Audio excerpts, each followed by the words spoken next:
Hey, what's up guys? This is Anthony from Anthony's Customs, and for this review, we are looking at the Marvel Legends Wolverine and motorcycle set thing. I don't think they have like an official name for these. Like before we had the Legendary Riders. Now we just have set of figure and vehicle type thing. But that's okay. We don't need a name. Labels aren't good anyway, right?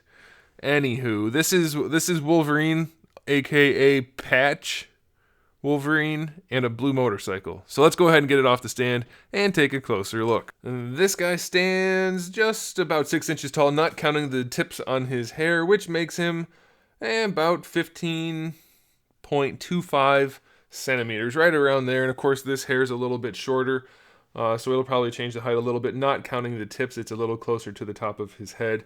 This guy is built on the Old Man Logan, partly, and partly on the older version of Wolverine, not the newer version. We still have the different shoulders and arms and forearms. And then we have this torso, which is from neither of them. Nice texturing on the torso, by the way. Let's see if I can not smack the camera.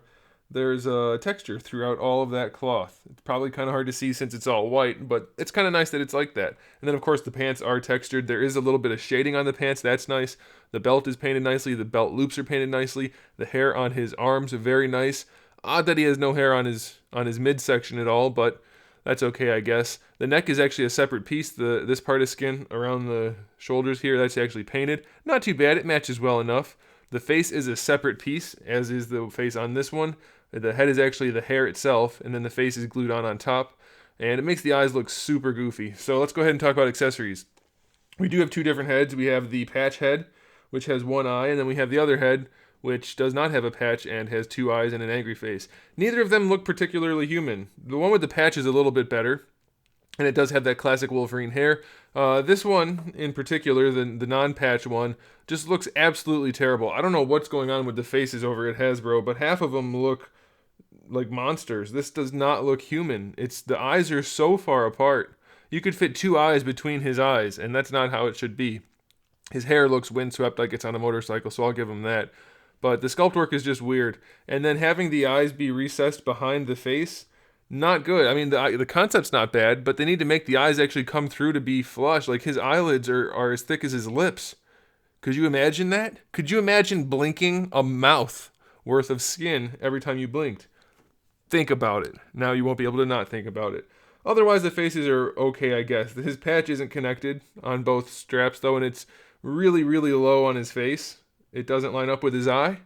So that's kind of weird. So the heads, I'm going to vote and say the heads are no good on this set. And then as far as the hands go, we have the two gripping hands for holding the bike, and then we have the two claw hands with the removable claws. As far as articulation goes, we do have our standard ball peg and hinge for the body, of course. And this head fits pretty nicely. It sits a little bit lower than the other one. Not too bad. Looks all right.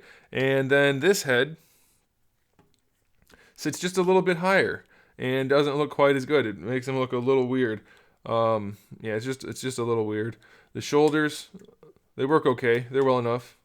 That's fine. Bicep swivel, double jointed elbow, wrist swivel, and hinge, no problem. Ab crunch does go back, and it is sculpted, so that's fine. And then it goes all the way forward, no problems there. Waist twist is fine. Hips don't go all that far forward effectively. They fling out to the side, and then not so far back, and yeah, pretty far out to the side, so that's good. Thigh swivel's okay. Double jointed knees, not too bad.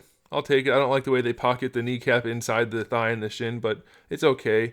For the ankles, we have a hinge and a swivel, and then an ankle rocker, so it's a full-on ball hinge, so that's really nice. And now we can talk about the motorcycle, which is the same motorcycle we saw with Ghost Rider, except now we have some add-on pouches. And I guess it's okay. I mean, the blue part's metallic, the silver part's metallic, the black is glossy. There's a little bit of a clear piece of plastic in here for the headlight, some painted turn signals. That's okay. The gauge on the front here is, I guess it's probably a sticker. That looks pretty good. We have rubber tires. They spin. It turns. It's all right. And then we have the kickstand here, and Wolverine can fit on it well enough. You'll see in the photos at the end. Though the bike does seem slightly out of scale for 6-inch figures, especially with Wolverine. The tank comes all the way up to like his abdomen, his upper abdomen. And I know he's pretty short, but it seems a bit big. I don't know. I'm not the biggest expert on motorcycles, especially of this variety, but it seems, I guess it's probably okay. It seems maybe a bit big. But either way, it's not bad. It's definitely good enough. If you really wanted this version of Wolverine or a blue motorcycle, then for 40 bucks, I think you could do worse. So it's not particularly good. It's not particularly bad. It's good enough. So that'll do it, guys. Thanks for watching. Make sure you give the video a thumbs up if you liked it. If you haven't subscribed, I have new videos up almost every single day. We talk about action figures, movies, TV shows, video games, all kinds of fun stuff. So make sure you come back for that. And in the meantime, keep collecting.